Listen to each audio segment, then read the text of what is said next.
TV நேயர்களுக்கு வணக்கம். மனம் விட்டு பேசலாம் நிகழ்ச்சிக்கு அனைவரையும் வரவேற்கிறோம். நம்ம நிகழ்ச்சியில நிறைய குடும்ப பிரச்சனைகளை பார்த்திருக்கோம். குடியும் அதுக்கு ஒரு முக்கியமான காரணம் அப்படிங்கறதையும் பார்த்திருக்கோம். இன்னைக்கு குடி மற்றும் போதை ஒழிப்பு தினம். அதாவது நம்ம நிகழ்ச்சியில குடிக்கு அடிமையாய் 2-3 பேர் இங்க வந்து கியூர் ஆகி போனவங்களும் இருக்காங்க. குடியை கெடுக்கும் என மது பாட்டிலில் எழுதியிருக்கும் போதே நம் மக்கள் அதையெல்லாம் பொருட்படுத்தாமல் குடிக்கு அடிமையாகி தன்னைத்தானே அழித்துக் கொள்கின்றனர்.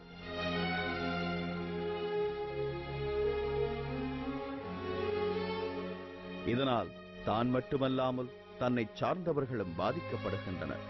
அப்படிப்பட்ட சூழ்நிலையில் சிக்கி தன் வாழ்க்கையை பறிகொடுத்து உற்றார், உறவினர், மனைவி இப்படி எல்லோராலும் கைவிடப்பட்ட நிலைமையில் நம் நிகழ்ச்சிக்கு வந்தவர்தான் ராஜேஷ்.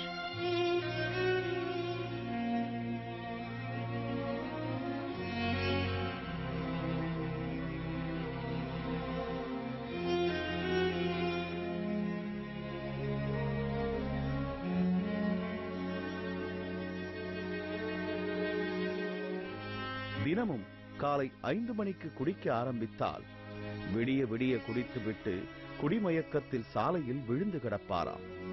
குடிக்க பணம் இல்லை என்றால் யாசித்து குடிப்பாராம். இப்படி ஒரு நிலையில்லா தாறுமாறான அவருடைய வாழ்க்கை மனம் விட்டு பேசலாம் நிகழ்ச்சிக்கு வந்த பிறகு நல்ல நிலைமைக்கு மாறியது.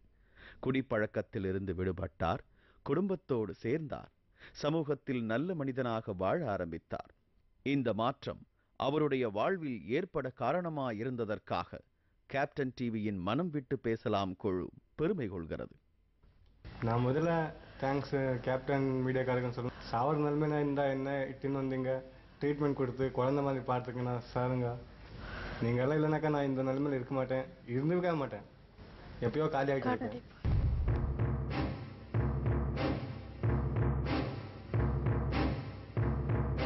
வணக்கங்க. உங்க பேர்? புருஷோத்தம். என்ன வேலை பாக்குறீங்க?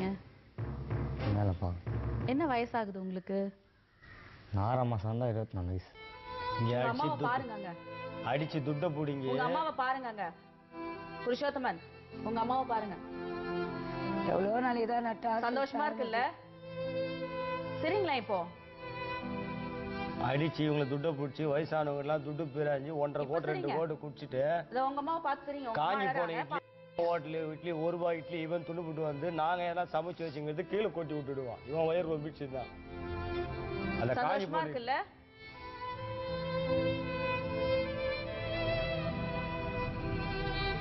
உடம்பு வலிக்குதுன்னு சுடுத்தண்ணி காய வச்சு உடம்பு ஊத்தலாம். ஞாயிற்றுக்கிழமை நேரத்தில் அந்த சுத்தண்ணி கைட்டு விட்டுருவான். இவனுக்கு ஏன் சுத்தண்ணி இவனுக்கு அப்படின்னு சுத்தண்ணி தள்ளி விட்டுடுவான். அடுப்பு சாய்ச்சி விட்டுருவான்.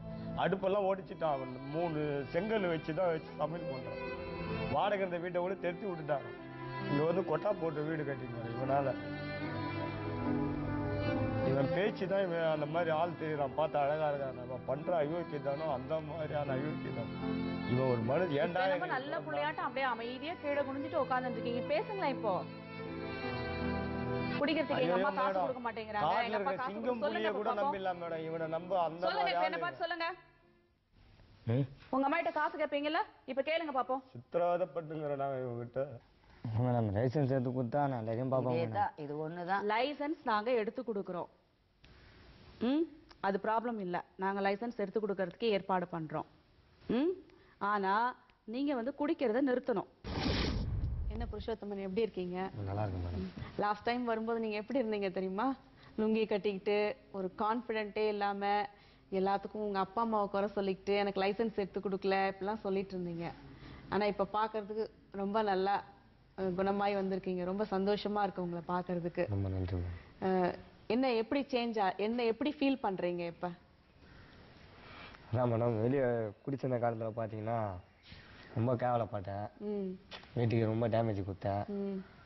வீட்டில் அம்மா அப்பா முறைக்கிட்டு அடிக்கிறது, மற்றவங்க எப்படின்னா போட்டோம், எனக்கு 100 ரூபாய் 50 ரூபா இருந்தால் போதும், அதை சண்டை போட்டாவது புடுங்கணும்னு நினைச்சிட்டு இருந்தீங்க. அம்மாவை வச்சுக்கிறேன், அப்பாவை கை நோய்க்கிறேன், இந்த மாதிரி இந்த போதை கோசம் தான் பண்ணிக்கிறேன். 40 ரூபாய்க்கு 30 ரூபாய்க்குலாம் பாதி சாப்பிட்ணும் இது வீட்டில் என்னாலேயே. எங்கள் அப்பா போய் நைட்டும் பொங்கலும் கஷ்டப்பட்டு வருவார். அவரை சாப்பிட விட மாட்டேன். வீட்டில் தொல்லை போயின்னு இருப்பேன்.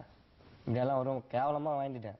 இந்த வயசுக்கு எப்படி ஒரு 5000 பையன், ஒரு வயசு பையன் மாரி இல்லை, ஒரு வயசானவங்க மாரி எப்போ பாரு நீங்களே இருக்கிறது, ஒயின் ஷாப்புக்கும் வீட்டுக்கும் இப்படி தான் இருந்தேன். சார் கூட ட்ரீட்மெண்ட்டுக்கு போனேன். போய் நல்லா அப்பா அம்மா மாரி பார்த்துக்கினாரு. புதிய ஒரு நோயின்றது கிளாஸ் வச்சாரு, புரிய வச்சாரு. அந்த மாதிரி கியூர் ஆனவங்க ஒரு 50-60 பேர் ஒட்டுமொத்தமா தங்களுடைய கருத்துக்களை சொல்ல இருக்கிறாங்க. அவங்க என்ன சொல்றாங்க அப்படின்றத இன்னைக்கு நம்ம நிகழ்ச்சியில பார்ப்போம். வாங்க நிகழ்ச்சிக்கு போலாம்.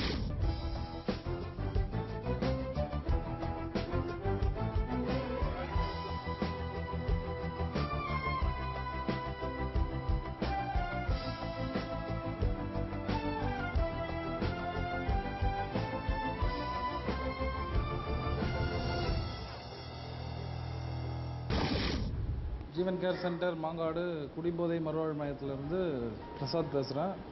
இன்று 26 ஜூன் போதை ஒழிப்பு தினத்தை முன்னிட்டு இன்று இந்த சிறப்பு நிகழ்ச்சி உங்களுக்காக ஏற்பாடு செய்திருக்கு. வணக்கம் ஜீவன் கேர். நான் இங்கே ஒர்க் பண்ணுறேன், மனநல ஆலோசகர். என்னுடைய பேர் சங்கீதா. ஸோ ஜீவன் கேர் பொறுத்த வரைக்கும் இங்கே உள்ள பேஷண்ட்ஸ் எப்படி வந்து அட்மிட் ஆகுறாங்க அப்படின்னா, ஒவ்வொருத்தவங்களும் மிகவும் மோசமான நிலைமையில் ரொம்பவும் பாதிக்கப்பட்டு தான் இங்கே வந்து இந்த ஜீவன் கேரில் அட்மிட் ஆகுறாங்க. ஸோ அவங்களுக்கு எந்த மாதிரிலாம் இங்கே சிகிச்சை கொடுக்குறாங்க அப்படின்னா, முதல் கட்டமாக அவங்களுக்கு நச்சு நீக்கிறோம். அது ஒரு 10 நாளைக்கு நடக்கும். அதுக்கப்புறம் பார்த்தீங்கன்னா உடல் ரீதியான என்னென்ன பிரச்சனைகள் இருக்குது அப்படின்றத மருத்துவர் மூலமா தெரிஞ்சுக்கிட்டு அவங்களுக்கு தகுந்த சிகிச்சை கொடுக்கிறோம். இரண்டாம் கட்டமாக அவங்களுடைய மனநிலை எந்த அளவுக்கு இருக்கு அப்படின்றத ஆராய்ஞ்சு அவங்களுக்கு தேவையான சில ஆலோசனைகளை நாங்கள் இங்கே வழங்குறோம். ஸோ இதுதான் ஜீவன் கேரோட அம்சம். இன்று போதை ஒழிப்பு தினமான குடி மற்றும் போதை ஒழிப்பு தினத்தை நாம் அனைவரும் மனதில் ஏற்றுக்கொண்டு வளமான வருங்காலத்தை உருவாக்குமாறு கேட்டுக்கொள்கிறேன். நன்றி, வணக்கம். வணக்கம் ஜீவன் கேர். ஸோ எனக்கு இந்த ஒரு ஸ்டேஜை கொடுத்துருக்குன்னா அதுக்கு காரணம் வந்து ஜீவன் கேர். ஸோ படித்து முடிச்சுட்டு நாங்களாம் எப்படிலாம் வேலை இல்லாமல் இருந்தோமோ அதுக்கெலாம் காரணம் வந்து ஒரு ஜீவன் கேர். அதுக்கு ஃபஸ்ட்டு தேங்க்ஸ் சொல்கிறோம். ஸோ இங்கே வந்து ஒரு பேஷண்ட் வந்து சிவகுமார்னு சொல்லிட்டு அவர் ஃபஸ்ட்டு ஆலோசேஷன் நான் பார்த்த பேஷண்ட். அவங்க இந்த ஜீவன் கேருக்கு வந்து அவர் எப்படின்னா என்னையே அடிச்சிடுவேன்னு சொன்னார். நீ யாருன்னே எனக்கு தெரியாது, நீ சொல்கிறதெல்லாம் நான் கேட்கணுமா, நீ யார் முதல்ல, அடிச்சுன்னா அவங்க பல்லெல்லாம் உடஞ்சிரும் அப்படின்ற மாதிரி தன்னையே மறந்து நம்ம யார்கிட்ட பேசுகிறோங்கிறத கூட மறந்துட்டாரு. ஸோ அவர் வந்து என்ன சொல்கிறாருன்னா, எனக்கு இன்னைக்கு பிறந்த நாள், கீழே எங்கள் அப்பா ட்ரெஸ் வாங்கிட்டு வந்துட்டுருக்காரு, நான் அதை போகணும். ஸோ இந்த மாதிரி ஒரு ஸ்டேஜெல்லாம் வந்து இந்த ஜீவன் கேருக்கு வந்து ட்ரீட்மெண்ட்டுக்காக வராங்க. ஸோ நான் யாருங்கிறதே வந்து மறந்துட்டு இந்த குடி, அதுக்கெல்லாம் காரணம் இந்த குடி மற்றும் போதை தான். என்னோட பேர் ஃபிலோ நான்சி. நான் இங்கே சமூக பணி ஆலோசகராக வேலை செஞ்சிட்ருக்கேன்.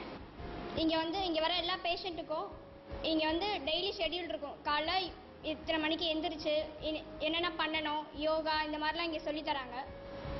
அவங்களுக்கு என்ன, அதாவது வெளியில் இருந்துட்டு அவங்க வந்து நிறையா பண்ணியிருப்பாங்க, இங்கே வந்துட்டு எப்படி இருக்கணும், இங்கேருந்து எப்படி நல்லபடியாக என்ன கற்றுட்டு போகணும், வெளியே போய் எப்படி அவங்க இருக்கணும் அப்படின்ற முறையெல்லாம் இங்கே நிறைய சொல்லித்தராங்க. அதுக்கான கவுன்சிலிங் கிளாஸஸ் இதெல்லாம் நாங்கள் எடுத்துகிட்டு இருக்கோம்.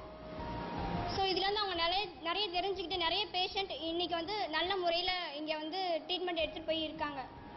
இங்கே வந்து அவங்க சொல்கிறாங்க, மற்றவங்ககிட்ட ஷேர் பண்ணுறாங்க, இங்கே வந்துட்டு நான் இப்படிலாம் இருந்தேன், இப்போது நான் எப்படி இருக்கேன், இதை பார்த்துட்டு இங்கே வர எல்லா பேஷண்ட்டுமே திருந்தி நல்லபடியாக இருக்காங்க. வணக்கம் ஜீவன் கேர். நான் மனநல ஆலோசகராக இருக்கேன். என் பேர் தமிழரசி. ஒரு ஆளுக்கு நாங்கள் கவுன்சிலிங் கொடுக்கும்போது ஃபஸ்ட்டு அவங்க ஃபிசிக்கலாக உடம்பு ரீதியாக எப்படி இருக்காங்க, உடம்பெல்லாம் நல்லா குணமாக இருக்காங்களா அந்த போல் கேட்கும். நான் சைக்காலஜி படித்ததால அவங்களுக்கு மனநல பாதிக்கப்பட்ட பிரச்சனை ஏதாவது இருக்கான்னு ஃபஸ்ட்டு நான் கேட்பேன். ஏன்னா ஒரு மனுஷனாக பிறந்த எல்லாருக்கும் மனசில் நிறைய கஷ்டம் இருக்கும். அதனால் உங்கள் குடும்பத்தில் எந்த மாதிரி பிரச்சனை அந்த போல் இவங்கள்ட்ட கேட்டு இவங்களுக்கு இல்லை அதுக்கு அந்த பிரச்சனைக்கு ஏற்ற மாதிரி உங்களுக்கு நாங்கள் சால்வ் பண்ணுறதுக்காக வழி நிறைய சொல்லுவோம். இல்லை குடும்பத்தால் தான் எனக்கு இந்த மாதிரி பிரச்சனைன்னு அவங்க சொன்னாங்கன்னா அதுக்கப்புறம் அவங்க குடும்பத்தை கூட்டி அவர் சொன்ன ஃபுல்லாத்தையும் சொல்லக்கூடாது நாங்கள். அதனால் கொஞ்சம் இந்த போல் கஷ்டம்லாம் அவருக்கு இருக்குது, அதனால் நீங்கள் கொஞ்சம் அவரை பார்த்துக்குங்க, இது மாதிரி நீங்கள் நடந்துக்கிட்டிங்கன்னா அவர் சரியாயிடுவார் அப்படின்னு சொல்லி நிறைய வழி சொல்லுவோம். என் பேர் வந்து மைக்கேல் ராஜ். நான் ஆண் சிவிலியராக ஒர்க் பண்ணுறேங்க. இங்கே பேஷண்ட் வரும்போது ரொம்ப கை கால் நடுக்கமாக இருப்பாங்க. நிறைய பேருக்கு நிறைய அடிபட்டிருக்கோம். அந்த நிலையில் தான் ஜிஎன் கேரில் நிறைய பேஷண்ட் வருவாங்க. எங்கள் ஃபஸ்ட்டு 15 நாளைக்கு வந்து நாங்கள் மல்டிவிட்டமின் டேப்லெட்டு, பிகாம்ஸ் டேப்லெட்லாம் ஃபஸ்ட்டு 10 நாள் தருவோம். அப்போ அந்த மாத்திரை வந்து எதுக்கு கொடுக்குறீங்க மாத்திரை அப்படின்னு சொல்லிட்டு சில பேஷண்ட் என்னை அடிக்கும் வந்துக்கிறாங்க, நிறைய பேஷண்ட் வந்துக்கிறாங்க. அது அப்புறம் 10 நாள் முடிஞ்சோடனே அவங்களுக்கு வந்து அந்த கை காலெல்லாம் கொஞ்சம் கை நடுக்கெல்லாம் கொஞ்சம் நின்றோம். அது அப்புறம் வந்து அவங்களுக்கு வந்து டீடாக்ஸ் பண்ணுவோம். அதில் வந்து பி காம்ப்ளெக்ஸ் இன்ஜெக்ஷன் மிக்ஸ் பண்ணி போடுவோம். அப்பயும் அவங்க பேஷண்ட் நாங்கள் நிறைய இதில் பயமுறுத்துவோம். இது நீங்கள் மேற்கொண்டு நீங்கள் குடிச்சிங்கன்னா உங்களுக்கு உயிருக்கு எதனா ஆபத்து வரது வாய்ப்பு இருக்குது அப்படின்னு சொல்லி மிரட்டி போடுவோம். அப்படின்னு நிறைய பேஷண்ட் அப்பெல்லாம் போடாதீங்க, எனக்கு விருப்பம் கிடையாது அப்படின்னு சொல்லிட்டு சில பேஷண்ட்டை பிரச்சனை பண்ணுவாங்க. அது அப்புறமே சரி நல்லது தான் போகிறீங்க, சரி பரவாயில்ல போடுங்க, நான் இனிமேல் குடிக்க மாட்டேன், நான் குடிக்காமல் இருக்குன்னு சொல்லிட்டு தான் நான் இந்த ரியாபுக்கு வந்திருக்கிறேன் அப்படின்னு சொல்லிட்டு சில பேஷண்ட் சொல்லுவாங்க. வணக்கம், என் பேர் பாபு, ஜீவன் கேர் நிறுவனத்தில் இருக்கேன். நான் என்னோடய வேலைகள் என்னென்னா, இந்த நிறுவனத்தில் இந்த குடிபோதை மறுவாழ்வுக்காக எல்லாரும் சிகிச்சைக்காக நம்மளுக்கு ஃபோன் பண்ணுறாங்க. ஸோ அவங்கள இந்த தமிழ்நாடு ஆல் ஓவர் தமிழ்நாட்டில் எங்கே இருந்தாலும் அவங்கள கூட்டிகிட்டு வர்றது தான் என்னோடய வேலை. அவங்க வரும்போது என்னென்ன பாதிப்பு அடைஞ்சு இங்கே வராங்க, அவங்களோட வேலையை இழந்து, அவங்களோட குடும்பத்தை இழந்து, அவங்களோட உடம்பு ரீதியாக அவங்க அடிபட்டு எவ்வளோ கஷ்டத்தோடு அவங்கள வந்து நான் போய் கூட்டிகிட்டு வரேன் இந்த ஜீவன் கேர் நிறுவனத்துக்கு.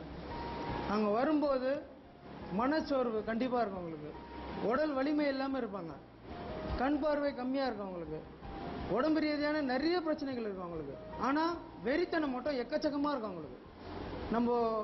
நம்ம என்ன இப்படியே குடிச்சிட்டு செத்து போயிடலாம் அப்படின்ற மாதிரி சூழ்நிலை கூட இருப்பாங்க. ஆனால் இங்கே வந்ததுக்கு அப்புறம் தான் அவங்களுக்கு இங்கே உள்ள எல்லாரும் சொன்னாங்க, நம்ம ஜீவன் கேர் நிறுவனத்தில் இருக்கவங்க ஸ்டாஃப் எல்லாம் சொன்னாங்க என்ன மாதிரி ட்ரீட்மெண்ட் அவங்களுக்கு கொடுப்பாங்கன்னு சொல்லி. அது எல்லாத்தையும் காலையில் யோகா, நடைமுறை வாழ்க்கை இவங்க கடைபிடிச்சு இவங்க கரெக்டாக இருந்தாலே போதும். மிஸ்டர் பால் பேசுகிறேன், போதை நோயாளி, குடிநோயாளி. நான் வந்து எனக்கு 49 வயசு ஆகுது. இப்போ தான் என் டேட்டா பார்த்தேன். டேட்டா இப்போ 49 வயசு ஆகுது. நான் வந்து 9 வயசுலேருந்து குடிக்க ஆரம்பித்தேன். அதாவது குடிக்க ஆரம்பித்தேன்னா வந்து சாராயம் இதெல்லாம் கிடையாது, அது ஒரு ஆல்கலாக்கு மாதிரி தான், ஜிஞ்சர்னு சொல்லுவாங்க.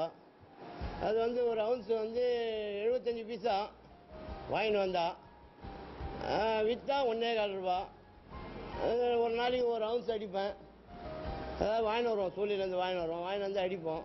ஃபஸ்ட்டு அடி அங்கே தான் சூழ்நிலை தான். இதுக்கப்புறம் வந்து ஸ்டார்ட் பண்ணோம், கொஞ்சமாக ஸ்டார்ட் பண்ணோம்.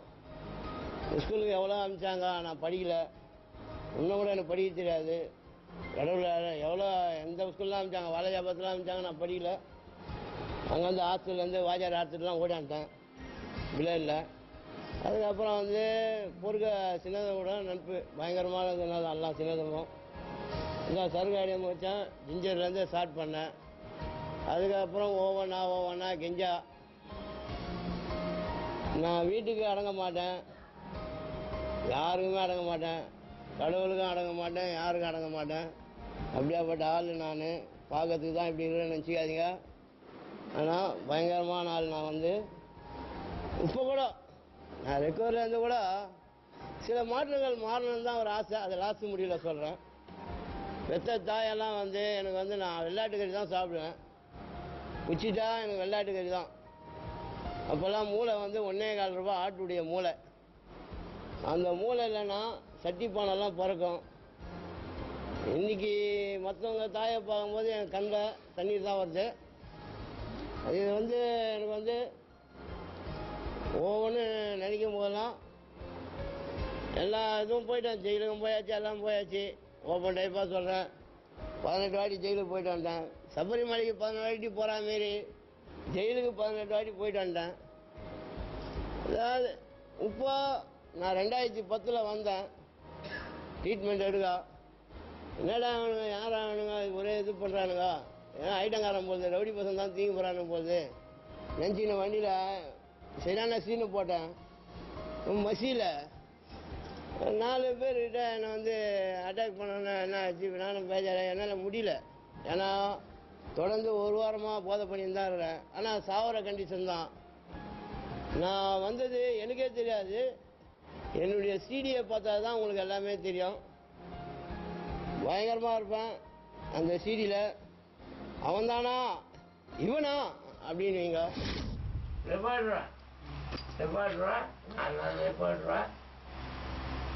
சத்தியமா நீ யார் பெற்ற புள்ளியோ என்ன யார் நான் போடுவேன்.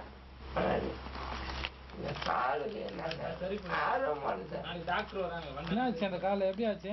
பொட்டிங்க அப்போ இருந்தாருல அன்பு அன்பு பிரச்சனை ஆகி போச்சு. போட்டு ரிகேட் பண்ணிட்டியா? ரிகேட் பண்ணிக்கோ. எனக்கு தெரியும். எனக்கு வந்து யாரு எனக்கு தெரியும் சார். எல்லாரும் அப்படியே நான் பார்த்துட்டேன் சார்.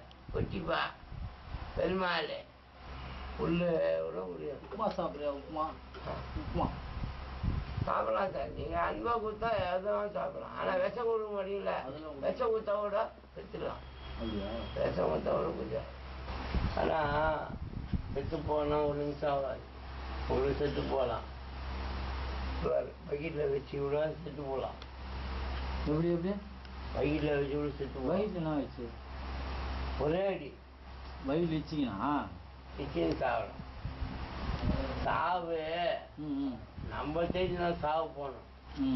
சாவு நம்மளுக்கு தேய்ச்சி வராது. அதாவது என்னை எடுத்துன்னு வந்து விட்டவங்களும் எனக்கும் ஆப்போசிட் தான், என் தம்பி தான். இருந்தாலும் இன்னும் கூட நான் பேச்சுவார்த்தை கிடையாது யார்கிட்டையும். அதுவும் நான் அவன் பேசல நான் போய் குச்சிட முடியாது. நான் குச்சிட்டா திருப்பி 1ஆவதுலேருந்து வரணும். அது இன்னும் கூட ஞாபகம் வந்து தான் இருக்குது.